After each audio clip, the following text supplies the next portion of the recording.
এবং আপনি যদি নিজের জায়গায় দাঁড়িয়ে চিন্তা করেন, আজকে তেলের যে সংকট, আমি দাজ্জালের ফিতনার ভয়াবহতা বোঝানোর জন্য আপনাকে বলতেছি। তেলের যে সংকট, মাঝে মধ্যে আমার মনে হয় আল্লাহ আমাদের ফিতনা থেকে হেফাজত করুক।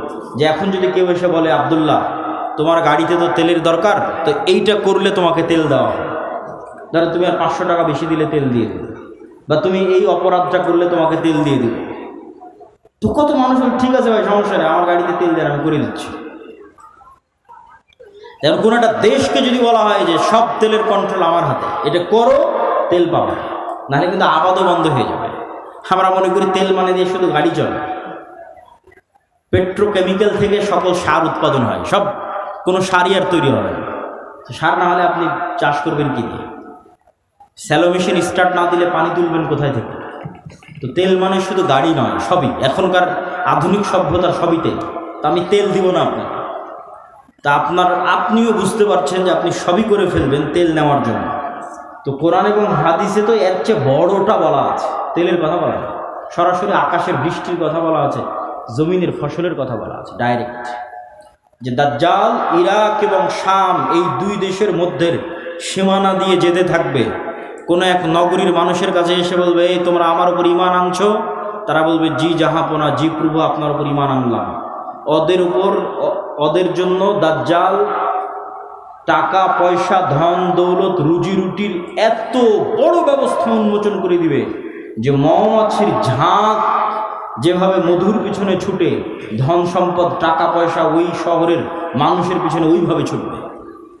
এবার অতিক্রম হতে হতে আর এক শহরে আসবে, সেই শহরের মানুষকে বলবে, আমার উপর ঈমান আনয়ন করছো? তারা বলবে, না, আমরা রব্বুল আলামিনের উপর ঈমান রাখি। দাজ্জাল বলবে, আকাশ এখানে বৃষ্টি বর্ষণ বন্ধ করে দাও, জমিন এখানে ফসল উৎপাদন বন্ধ করে দাও, খাবার দাবার বন্ধ, টাকা পয়সা বন্ধ, সকল কিছু বন্ধ, মোবাইল বন্ধ, ইন্টারনেট বন্ধ। আজকের যুগে যদি কল্পনা করেন, এখনই আপনি ঈমান ধরে রাখতে পারবেন না, যখন ঘটবে তখনকার কথা তো বহু পরে। তো শাম অঞ্চলের মানুষেরা না খেতে পেয়ে ধনুক চাবিয়ে খাবে, তীর চাবিয়ে খাবে। তীর তো খাওয়ার জিনিস না, ধনুক তো খাওয়ার জিনিস না, কিন্তু গাছের পাতাও যেহেতু উৎপন্ন হবে না, তো কি খাবে? গাছের পাতাও তো উৎপন্ন হবে না। তো এ হলো দাজ্জালের ফিতনা, পৃথিবীর সবচেয়ে ভয়ঙ্কর এবং ভয়াবহ ফিতনা। দাজ্জালের ফিতনা সম্পর্কে বলতে গিয়ে দুইটা হাদিস না বললেই না। একটা হাদিসে রাসূলুল্লাহ সাল্লাল্লাহু আলাইহি ওয়াসাল্লাম বলছেন যে দাজ্জাল পৃথিবীতে 40 দিন সফর করবে।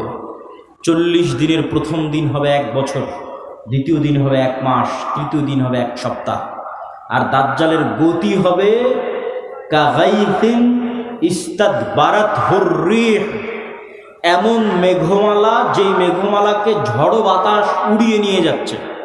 এই যে কয়দিন পরে কালবৈশাখী ঝড় হবে, আকাশে তাকিয়ে দেখবেন ঝড়ের সময় মেঘ কত দ্রুত চলে। তো ঝড়ের বাতাসে যে মেঘ খুব দ্রুত চলে, এরকম দ্রুত গতি হবে দাজ্জালের।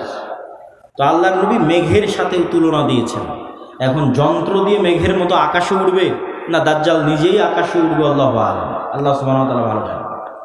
কিন্তু দাজ্জালের আগমনে পৃথিবীতে এত ব্যাপক বৈপ্লবিক পরিবর্তন হবে যে পৃথিবীর দিন 1 বছরের সমান হয়ে যাবে। এটা হঠাৎ করে আল্লাহর আদেশে, কোনো কারণ ছাড়াই আল্লাহ বলবেন দিন এখন তুমি 1 বছরের সমান হও, এরকম নয়। আল্লাহ লাতিফ, প্রত্যেকটা জিনিস ঘটনা পরম্পরায় হয়, মানুষ দেখবে এটা স্বাভাবিক। তথা এই ভূমণ্ডল, নভমণ্ডল, সৌরজগতে এমন বৈপ্লবিক কোনো পরিবর্তন হবে, অথবা এই পৃথিবীতে এমন বৈপ্লবিক কোনো পরিবর্তন হবে, অথবা সূর্য এবং চন্দ্রের বর্তমান ঘূর্ণায়মান পরিপ্রক্রিয়ায় এমন বড় বৈপ্লবিক পরিবর্তন হবে যেটা স্বাভাবিক হতে সময় লাগবে। 1 দিন হবে 1 বছর, তারপরের 1 দিন হবে 1 মাস, তারপরের 1 দিন হবে 1 সপ্তাহ, তারপরে স্বাভাবিক। ওইটার আগে কিছু একটা ঘটবে। দাজ্জালের আগমনই ওরকম ভয়ঙ্কর এবং ব্যতিক্রম হবে। আল্লাহু আ'লাম সেটা কি হবে। দাজ্জালের বিষয়ে আরেকটি হাদিসে রাসূলুল্লাহ সাল্লাল্লাহু আলাইহি ওয়াসাল্লাম, যেটা তামিম আদ-দারির হাদিস, যারা 30 দিন সমুদ্রে লাইবা বিহিমুল মাউজ শাহরান কামিলান, সমুদ্রের ঝড়ো বাতাস এবং ঢেউ 1 মাস যাবৎ তাদেরকে কোথায় নিয়ে গেছে কোনো কন্ট্রোল ছিল না নৌকার উপর। এক দ্বীপে গিয়ে যখন নৌকা ঠেকলো তখন দেখছে একটা প্রাণী, জীবজন্তু, জানোয়ার, গরু ছাগল মহিষ যেমন জীবজন্তু জানোয়ার, এরকম জীবজন্তু জানোয়ার যার মুখ এবং পা সব এত বিশাল লোমে ঢাকা যে কোনটা মুখ আর কোনটা পিছন এটা বোঝা যাচ্ছে না। এই জানোয়ার কথা বলতেছে। তো মানুষ তো কোনোদিন দেখেনি, মানুষ ছাড়া আর পৃথিবীর কোনো জীবজন্তু জানোয়ারকে কথা বলতে। তো আরবের ওই মানুষেরা এই জানোয়ারকে কথা বলতে দেখে মনে করেছে এটা জিন, শয়তান, কিন্তু জীবজন্তু জানোয়ার। ও বলছে আনাল জাসাস, আমি গোয়েন্দা, একটা মানুষ তোমাদের সাথে সাক্ষাতের অপেক্ষা করছে, এদিকে যাও। তো তামিম আদ-দারি বলছে আমরা যখন ওই মানুষের কাছে গেলাম, বিশাল দেহের মানুষ, এত বিশাল দেহের মানুষ আগে কোনোদিন কখনো দেখিনি। তো দাজ্জালের বিশাল দেহের হওয়াটা কি ব্যতিক্রম কিছু? ব্যতিক্রম কিছু না। আমরা এখন 5 ফিট 5 ইঞ্চি 6 ফুট হয়ে গেছি, কিন্তু আদি পিতা আদম আলাইহিস সালাম তো আর 5 ফিট ছিলেন না। আদম আলাইহিস সালাম ছিলেন 60 দেরা, 60 হাত, 60 গজ, 40 মিটার, প্রায় 10 তলা 15 তলার সমান উঁচু। তাহলে এখন যদি আদম আলাইহিস সালাম আমার সামনে উপস্থিত হয় তাহলে আমি তো আশ্চর্য হয়ে যাবো, কারণ এই বিশাল দেহের মানুষটা আমি কোনোদিন দেখিনি। তাহলে দাজ্জাল বিশাল দেহের হবে, এটা ব্যতিক্রম নয়, কেননা দাজ্জাল তো আদমেরই সন্তান, মিন উলদে আদম, আদমের সন্তান। তো তার হাত, তার হাঁটু এবং তার কাঁধ এমন শক্ত করে বাঁধা আছে। আমরা তাকে জিজ্ঞেস করলাম তুমি কে? সে বলে আমার পরিচয় তোমরা জানবেই, তোমরা বলো তোমরা কারা। তা আমরা আমাদের পুরো ঘটনা বললাম। এবার দাজ্জাল 4টা প্রশ্ন করেছে। নাখাল বাইসান, আইনে জোগার, বহায়রা তাবারিয়া, নবিয়ুল উম্মিয়িন। বহায়রা তাবারিয়া, sea of Galilee, lake of Tiberia. নাখলে বাইসান, বাইত শিয়ান। আর আইনে জোগার, স্প্রিং অফ জোয়ার। আর নবিয়ুল উম্মিয়িন, পড়ালেখা জানে না, লিখতে জানে না, পড়তে জানে না, এমন নবী। আমাদের নবী মুহাম্মদ সাল্লাল্লাহু আলাইহি ওয়াসাল্লাম লিখতেও জানতেন না, পড়তেও জানতেন না। উনি দেখে যে পড়বেন এটা জানতেন না, কোরআন মুখস্থ করেছিলেন।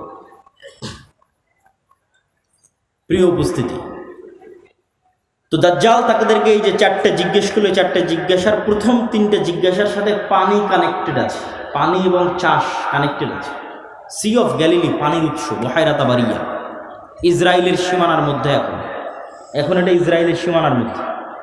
বাইবেলের প্রফেসি অনুযায়ী তথা বাইবেলের বর্ণনা অনুযায়ী ঈসা আলাইহিস সালাম যত মুজিজা দেখাতেন সব এই সাগরের আশেপাশে, এই লেক, এই হ্রদ, এই খালের আশেপাশে। তো দাজ্জাল বলছে একদিন এখানে পানি থাকবে না। এখন পানি দাজ্জাল আসার আগেই শেষ হবে সেটা ঠিক না, আসলে না, দাজ্জাল আসার শেষ হবে না। কেন আর এক হাদিসে বলতেছে ইয়াজুজ মাজুজ যখন বের হবে তখন ওরা বহায়রা তাবারিয়ার পানি খেয়ে শেষ করে দিবে, খেয়ে শেষ করে দিয়ে অন্যদিকে আগাবে পানি শেষ করার জন্য। তাহলে পানি যদি দাজ্জাল আসার আগেই শেষ হয় তাহলে ইয়াজুজ মাজুজ আবার কোথায় পানি পাবে? এটাও তো একটা প্রশ্ন। কিন্তু দাজ্জাল বলছে এখানে একদিন পানি থাকবে না। তার মানে কি ইয়াজুজ মাজুজ এসে শেষ করবে ওটার ভবিষ্যৎবাণী, না দাজ্জাল আসার আগেই শেষ হবে? মানে অনেকেই দেখি এখন খুঁজে যে বহায়রা তাবারিয়াতে পানি শেষ হচ্ছে কিনা, সেটার জন্য বলতেছে যে পানি যে দাজ্জাল আসার আগেই শেষ হবে এটা মনে করাটা একদম 100% ঠিক এটা বলা যাবে না। কেন আর এক হাদিসে কি বলা হচ্ছে? ইয়াজুজ মাজুজ এসে বহায়রা তাবারিয়ার পানি খেয়ে নেবে। তো বলে এখানে একদিন পানি থাকবে না। 2 নম্বর কি? নাখাল বাইসান, বাইসানের খেজুর বাগান, এটাও ইসরায়েলের একটা বড় শহর, বাইত শিয়ান। বলে এখানে কি মানুষ খেজুর চাষ করে? তো বলে করে। তো বলে এখানে একদিন পানিও থাকবে না, খেজুর চাষের ব্যবস্থাও থাকবে না। তার বলে আইনে জোগার, স্প্রিং অফ জোয়ার, এটার বর্ণনা বাইবেলে আছে। আগের যেমন বহায়রা তাবারিয়ার বর্ণনা বাইবেলে আছে, এই আইনে জোগার, স্প্রিং অফ জোয়ার, এটার বর্ণনা বাইবেলে আছে। কি হিসেবে আছে? লূত আলাইহিস সালাম যেখানে ছিলেন ওই শহরটা যখন আল্লাহ ধ্বংস করে দিলেন, যে লূত আলাইহিস সালামকে যেখানে তিনি আশ্রয় দিলেন সেখানে তার জন্য পানির ব্যবস্থা, অথবা যে জায়গায় তিনি আশ্রয় নিয়েছিলেন সেই জায়গা হচ্ছে স্প্রিং অফ জোয়ার। এই জন্য ওই বহায়রা তাবারিয়া আর স্প্রিং অফ জোয়ার, আইনে জোগার, এই দুটেই খ্রিস্টানেরা ব্যাপক হারে দেখতে যায়, ভিজিট করতে যায়। তো এখান থেকে আমাদের জানার বিষয় কি, এই হাদিস থেকে জানার বিষয় হচ্ছে দাজ্জাল প্রশ্ন করেছে একটা নির্দিষ্ট জায়গায়, যার প্রত্যেকটা এরিয়া 30-40 কিলোমিটারের মধ্যে। এই বহাইরা তাবারিয়া বলেন, আইনে জোগার বলেন, নাখাল বাইসান বলেন, এই বগুড়া জেলার মধ্যে, মানে একটা সেম এরিয়ার মধ্যে। তথা কিয়ামতের পূর্ব মুহূর্তের ফিতনার বর্ণনাগুলো নিশ্চিতভাবে কিয়ামতের পূর্ব মুহূর্তে যা যা হবে এগুলো মক্কা মদিনার বাইরে, মক্কা মদিনায় হবে না। মক্কা মদিনা ফিতনা মুক্ত থাকবে। কোথায় হবে তাহলে? সিরিয়াতে, শাম। শাম মানে আগে ফিলিস্তিনি বোঝানো হতো, শাম মানে আগে মসজিদে আকসাই বোঝানো হতো। শাম মানে আজকের শাম নয়, তথা মসজিদে আকসা এবং এর আশেপাশের অঞ্চল যেগুলোতে এখন ইসরায়েল, ফিলিস্তিন, জর্ডান, এই যে অঞ্চলগুলো এবং এখনকার যে সিরিয়া, সব কিছু এই অঞ্চলে হবে। দাজ্জালের এই সংক্ষিপ্ত বর্ণনা এবং দাজ্জালের ফিতনার এই সংক্ষিপ্ত বর্ণনার পরে কি হয়? ওই যে মুজাহিদ বাহিনী যারা দাজ্জালের মিথ্যে সংবাদ শুনে এবার দেমাশকে ফিরে আসবে, যুদ্ধ বিজয় অভিযান বাদ, কেন এটা ভয়ঙ্কর ফিতনা। এই ভয়ে দাজ্জাল আসলে বের হয়েছে কিনা, যুদ্ধ বাদ দিয়ে সবাই ফিরে আসবে তাদের যেটা সেন্টার, তাদের সেন্টার দামেস্ক। যুদ্ধ যদি রোম পর্যন্ত গিয়ে থাকে, ইতালির রাজধানী, ওখান থেকেও ফিরে দামেস্কে আসবে। যদি তুরস্কের রাজধানী ইস্তাম্বুল পর্যন্ত গিয়ে থাকে, ওখান থেকে ফিরে দামেস্কে আসবে। এবার দামেস্কে আসতে আসতে সত্যি দাজ্জাল বের হয়ে যাবে। এবার রিয়েলি প্রকৃত অর্থে দাজ্জাল বের হয়ে গেছে। এবং দাজ্জাল বের হওয়া মাত্রই সকল ক্ষমতা দাজ্জালের কাছে চলে যাবে। এটার বিবরণ আরেকটু পরে দিব, এখানে এটা শেষ করে নিই। তো দাজ্জাল বের হয়ে যাবে। এই দামেস্কের মসজিদে ফজরের সালাতে যখন জামাত হবে, তখন এবার ঈসা আলাইহিস সালাতু ওয়াস সালাম অবতীর্ণ হবেন। কেননা দাজ্জালের ফিতনা যেই লেভেলের অলৌকিক, ওইটা মোকাবেলা করার জন্য ওই লেভেলের অলৌকিক লাগবে।